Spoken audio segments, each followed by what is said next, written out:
The wind comes off the water cold and constant at Naskeag Point, on a stretch of the Maine coast where the land runs out into Penobscot Bay. It was here, on a summer afternoon in 1957, that an amateur with a trowel knelt in the dirt of an old Native American settlement and lifted something small and silver out of the ground.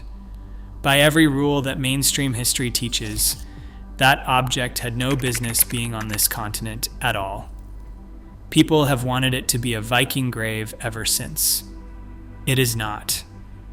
And what was actually found is stranger and far harder to explain than any grave would have been. So here's the question that the academic world has spent decades trying to explain away. How does a coin minted for a Norwegian king end up buried in Maine 400 years before Columbus ever sailed? The man who found it was named Guy Melgren, and he was not a professional. He was an amateur archaeologist, the kind of patient hobbyist who spends his summers on his knees in the dirt because the past pulls at him in a way he cannot quite explain. In the autumn of 1956, Melgren and a partner named Ed Runge had come looking for the most ordinary kind of coastal dig site, a shell midden, a refuse heap, the discarded leftovers of people who had lived along the shore long ago. A local landowner named Goddard had invited them onto his shoreline property to look around, and what they found there was not ordinary at all. On a natural terrace, about 8 feet above the high tide line, the ground was thick with the signs of human activity: stone chips, knives, fire pits, an abundance of artifacts far richer than a simple rubbish heap should ever have produced. Melgren and Runge returned to that terrace summer after summer, year after year, working the soil largely on their own, with little help from the professional archaeologists who might have told them what they were standing on. And in the second summer of digging, on the 18th of August in 1957, the ground gave up the object that would haunt the rest of their lives: a small, thin, worn disk of silver. Here's the part that should make you stop. For roughly 2 decades, nobody understood what it was. A friend of Melgren's from a coin collecting club examined it and concluded it was a penny minted in 12th century England. And that was that. The coin was quietly cataloged as English, filed away among the thousands of other items pulled from the site, and for 20 years, not a single person questioned the identification. It sat in a drawer, mislabelled, an ocean away from where it was struck, and the world had no idea what it was looking at. The truth did not surface until the 1970s. In 1974, the coin, along with some 30,000 other artifacts recovered from what was now being called the Goddard Site, was donated to the Maine State Museum. And there, finally, it came under the eyes of people equipped to read it properly. In 1978, experts in London examined the coin and suspected the earlier identification was wrong. This was no English penny. They believed it was Norse. To be certain, the question was put to one of the leading authorities in the world, Kolbjorn Skara, a numismatist at the University of Oslo, a specialist in the coinage of the medieval North. And Skar confirmed what the London experts had suspected. The little silver disc from the Maine coast was a genuine coin from the Norse world. It was not English, it was not 12th century, it was older, and it had come from much, much farther away. Let that settle for a moment. For 20 years, the single most important object ever pulled from American soil had been sitting in storage with the wrong label, dismissed as a common English penny, while the real story slept inside it. The Maine State Museum, where the coin still rests today, describes it in language that does not leave much room for argument. It is, in their words, the only pre-Columbian Norse artifact generally regarded as genuine ever found within the United States. The only one. Not one of many. not the best of a collection, the only object of its kind, anywhere in the country, that the experts agree is real. And here is where the title of this story begins to come apart in your hands.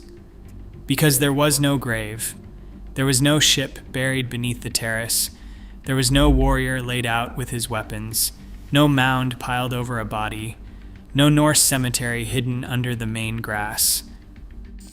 There was a coin, one coin, lying in the dirt of a Native American settlement, surrounded by the tools and refuse of people who were not Norse at all. Everything the popular imagination wants this discovery to be, a Viking burial on American shores, simply is not there. What is there is something quieter and far more unsettling. A single piece of Scandinavian silver, struck for a king who ruled on the far side of an ocean, resting in soil where, by every rule of accepted history, it could not possibly be. And the question that has hung over it ever since is the one nobody has truly answered. Where did it come from, and how did it get here? To understand why this one small coin is so difficult to explain away, you have to understand exactly what it is, because it is not a vague trinket. It is not a worn lump of metal that could have come from anywhere. It is a specific object, struck in a specific place, for a specific man, in a specific stretch of years, and every one of those specifics tightens the noose around the easy explanations. The coin was minted during the reign of a Norwegian king named Olaf III. History remembers him as Olaf Kyrre, which means Olaf the Peaceful, and he sat on the throne of Norway from roughly 1066 to 1093. Stop and place that in time. 1066 is the year of the Battle of Hastings, the year the Normans crossed the Channel and changed England forever. While that was unfolding on one side of Europe, this coin was being struck in the Norse world on the other. This is not folklore. This is not a story passed down around a fire. It is a piece of state currency, datable to within a few decades, traceable to a named king and a known kingdom. When the experts hold it, they are not guessing. They are reading a receipt, and the coin carries another detail, a small one, that quietly deepens the whole mystery. At some point in its life, someone punched a hole through it. The puncture mark is still there.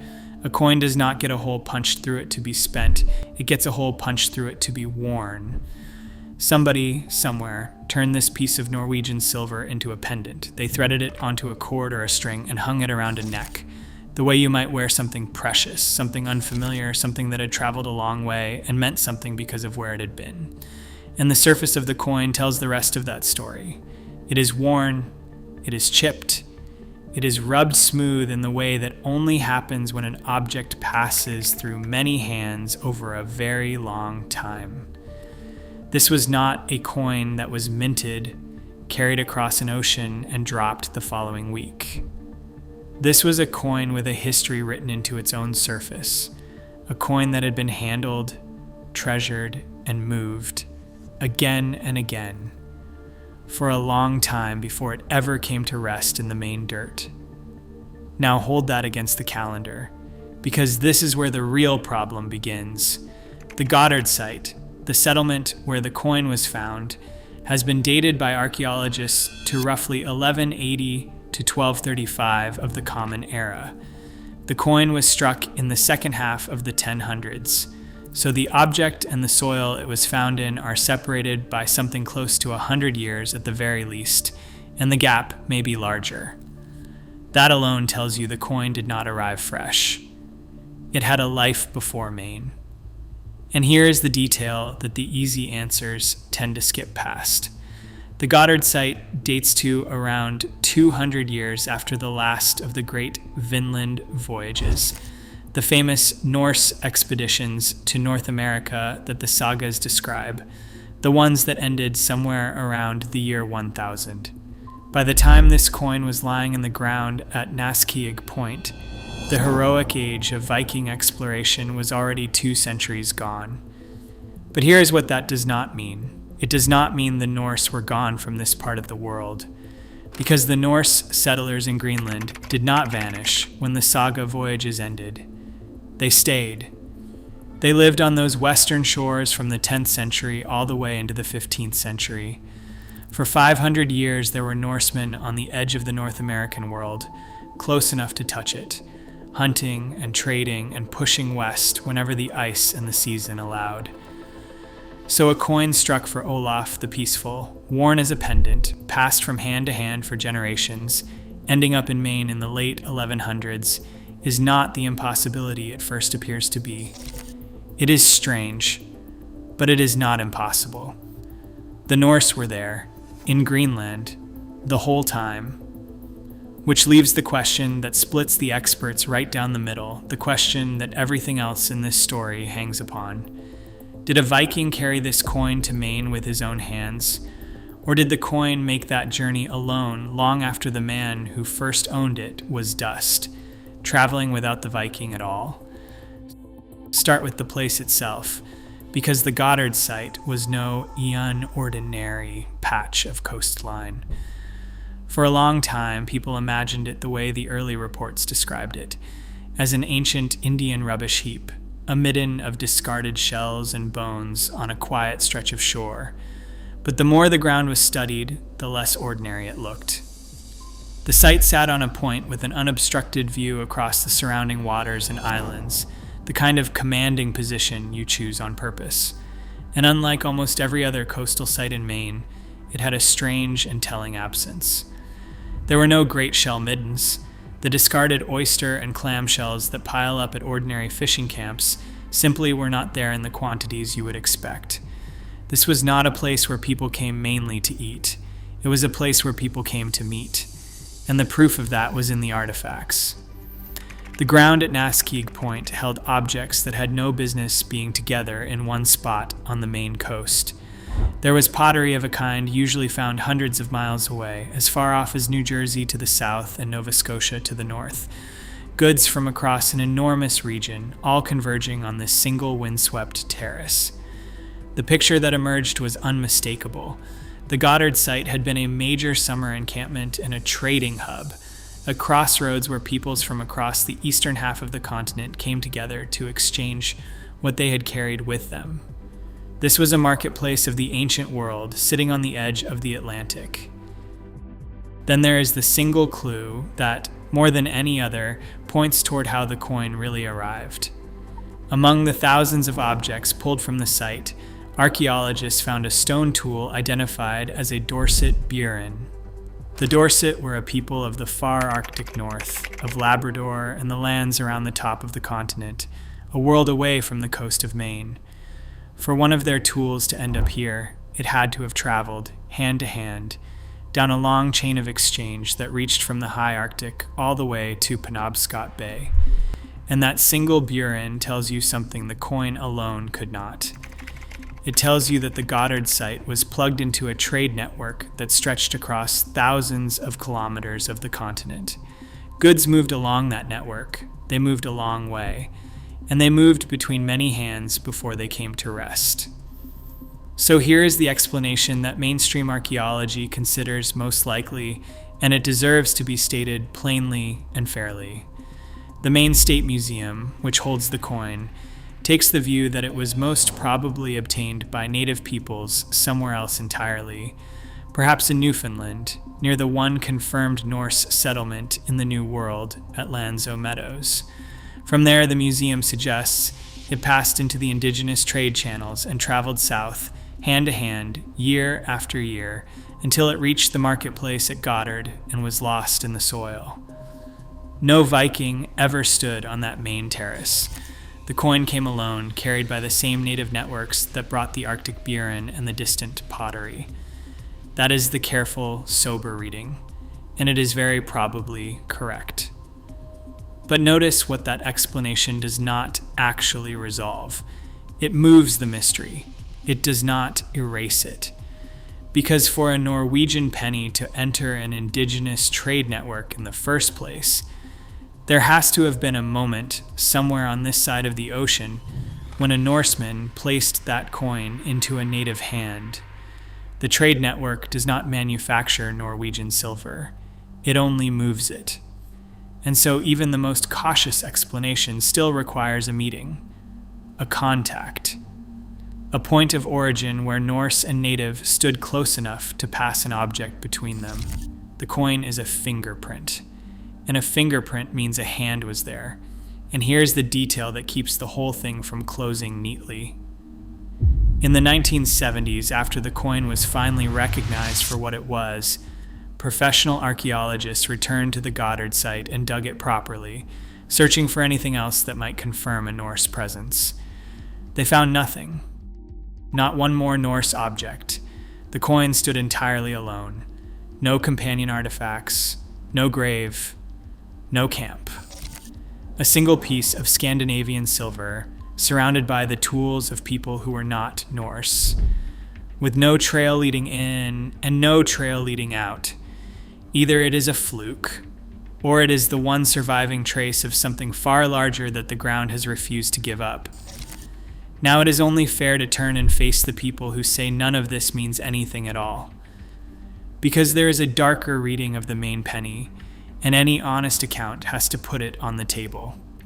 The suspicion, raised more than once over the years, is that the coin is a hoax. That it was never lost by ancient hands at all, but planted in the Maine soil in modern times, salted into the dig to manufacture a discovery. And the case for that suspicion is not nothing. Norwegian silver coins of exactly this era were available to collectors on the open market in the 1950s. A genuine medieval penny could be bought. And a genuine medieval penny, bought and quietly buried, would be almost impossible to tell apart from one that had lain in the ground for 800 years. The doubt deepens when you look at how the coin was actually found, because the record of that moment is thin.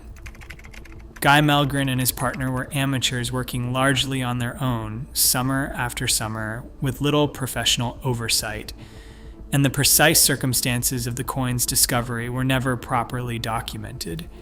The same is true of most of the 30,000 objects pulled from the Goddard Site. The careful records that modern archaeology demands, the exact layer, the exact position, the exact surrounding soil, the things that would let a later researcher verify that the coin truly belonged where it was found, were simply not kept. And that gap in the record is the crack through which every doubt has crawled ever since. We have the coin. What we do not have, with certainty, is the proof of exactly how it came out of the ground. So the skeptics have a real argument, and it should not be waved away. But here is what the skeptics cannot touch. The coin itself is not in dispute. Hold that distinction in your mind, because it is the hinge on which this entire story turns. No serious expert questions that the Maine penny is a genuine, authentic coin from the Norse world, struck for Olaf the Peaceful in the second half of the 1000s. That part is settled. The silver is real. The king is real. The date is real. What is debated is not whether the coin is genuine, but how it traveled from a Norwegian mint to the soil of Penobscot Bay. The argument has never been about the object. It has only ever been about the journey. And that is a crucial thing to understand, because it changes what kind of question we are even asking. If the coin were a crude fake, the matter would be closed in an afternoon. But it is not a fake. It is the genuine article, which means the doubt does not get to dismiss the coin. The doubt only gets to ask whether the coin reached Maine in the year 1200 or in the year 1957. Those are two enormous possibilities, and the unsettling truth is that the thin record makes it very hard to slam the door on either one with total confidence. What is striking is that the question simply refuses to die. This is not a case that was settled decades ago and quietly filed away. Scholars have returned to the Maine penny again and again, weighing it, reconsidering it, asking once more whether it is hoax or whether it is real, publishing fresh analyses that reopen the very question everyone assumed was closed. Experts writing within the last few years still describe the coin's path to Maine as fundamentally unexplained. the most genuine artifact of its kind in the entire country, and the people whose job it is to understand it still cannot agree on how it got here. That is not the signature of a solved problem. That is the signature of something that the available tools have not yet been able to crack, and this is exactly the trap that the careful skeptic falls into. Any single piece of evidence taken entirely on its own can be explained away. The coin alone can be called a fluke, or a fraud, or a stray object carried by accident. One coin is easy to dismiss, but the Maine penny is not the only thread, and it never was. To understand why one small disc of silver matters as much as it does, you have to step back from it and look at the larger pattern it belongs to. And to do that, we have to leave Maine entirely. Because to understand what it means for a Viking grave to be missing here, you first have to see what a Viking grave looks like when someone wanted it destroyed. Cross the ocean now, to the western coast of Norway, to a place called Nordfjord, where for more than 1,000 years a great mound stood over the land like a warning. It was enormous, rising over 30 feet high, far larger than any of the graves around it, and the people who lived in its shadow would not go near it. They said it was cursed.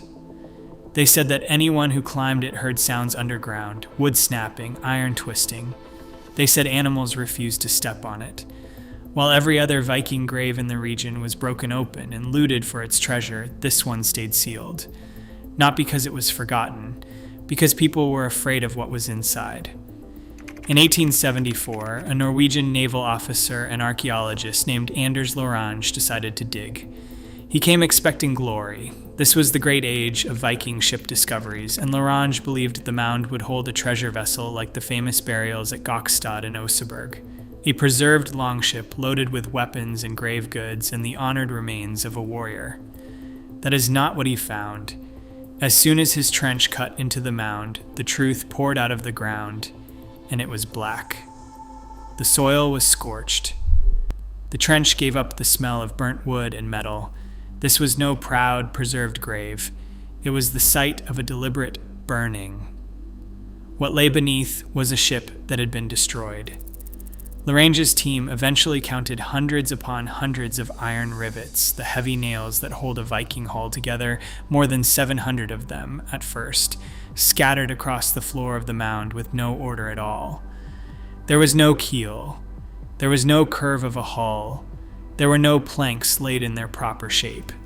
A great longship had once stood here, and someone had torn it apart and set it on fire where it stood, burning it until almost nothing of its form remained. In places, the heat had been so intense that the very soil had turned glass-like. This was not cremation as honor. This was obliteration. And then they found the man. His cremated remains had been pushed inside a bronze vessel, a foreign one, likely Celtic, carried from somewhere far beyond Norway.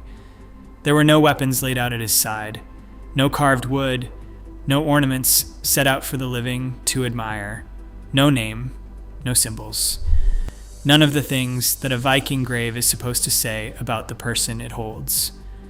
And above the vessel, the detail that froze the diggers. 12 heavy iron shield bosses, the domed iron centers of war shields, had been stacked over him, not arranged outward in display, the way shields were meant to honor a warrior. Stacked downward, over the body, the way you would pile weight on something you wanted to hold down. It looked less like a grave than a prison, as if someone wanted this man trapped, even in death. For a century, the mound kept its secret. Then, in 2024, a new team returned with ground-penetrating radar and modern science, and they confirmed what Lorange could only have feared. The destruction went even deeper than he knew, and among the ash, they found something he had left behind. A small glass bottle, sealed in the soil, holding a letter in Lorange's own hand, written 150 years earlier. In it, the old archaeologist confessed his dread, his sleepless nights, his sense that the place itself was resisting him. his fear that the grave had been built to consume its own contents until nothing was left to find. And the modern team believes they now know who the man was.